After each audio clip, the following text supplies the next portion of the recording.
three points that stood out to me while reading this article was one of the quotes that stated it was much more than a tool for creating interesting, virtuosic, or non-habitual movement. It stood out to me because of how relatable it was.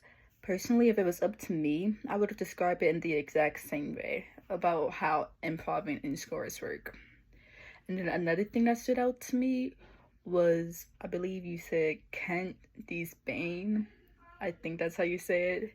He said, if you want to get better at improving, then ask others for help. That stood out to me because I feel like in order to get better at improving, you just have to do it for yourself. You can't really get pointers on that, but that's just my opinion. Everybody thinks differently, of course.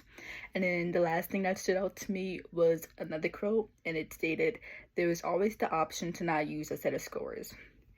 I can't really explain why it stood out. I can't really explain why it stood out to me, but it did stay in my mind for the remainder of the reading.